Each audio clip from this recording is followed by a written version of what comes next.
అందరికీ praise lord. బాగున్నారండి? దేవుని మహాకృపను బట్టి మరొకసారి దేవుని మాటలు పంచుకోవడానికి దేవుడిచ్చిన ఈ చక్కటి అవకాశాన్ని బట్టి ప్రభుని ఎంతగానో స్తుతిస్తున్నాను. మీరందరూ బాగున్నారని అనుకుంటున్నాను.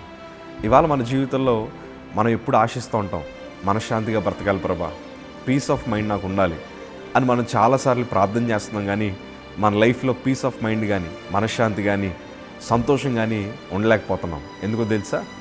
దేవుడు ఏదైతే చెప్పారో దాన్ని మనం పాటించలేకపోతున్నాం. ఎందుకు ఈ మాట అంటున్నానంటే, దావీదు రాసిన కీర్తనలో మొదటి భాగంలో ఈ మాట రాయబడి ఉంటుంది. దుష్టుల ఆలోచన చెప్పు నడువక, పాపుల మార్గం నిలవక, అపహాస్యకులు కూర్చుండే చోటను కూర్చుండక.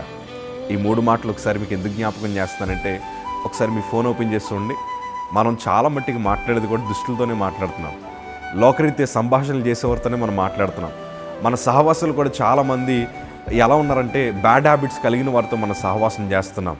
అందుకే ఇవాళ మనము దేవుడిస్తున్న అసలైన ఆశీర్వాదాలు మనం అనుభవించలేకపోతున్నాం.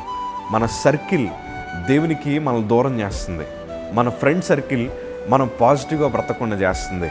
ఇవాళ ఆ పాపులని, దుష్టులని, అపహాస్యకుల్ని మనం దూరం పెట్టి ఏం చేయాలి తెలుసా?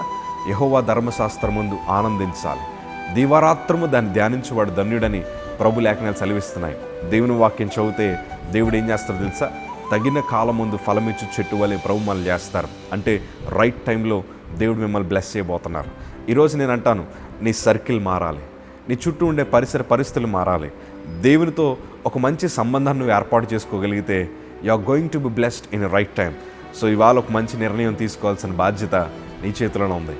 సో ఇవాళ ఆ దుష్టుల్ని, పాపులని, అపహాస్యకులను దూరం పెట్టి నువ్వు దేవునితో సహవాసం చేయగలిగితే ఇంకా ఎవ్వరూ నీ దీవెనలు ఆపలేరు. So you are going to be very blessed and you are going to be the strongest believer. ఈ కడవరి దినంలో ప్రభు నిన్ను చాలా గొప్పగా వాడుకోబోతున్నారు. God bless you.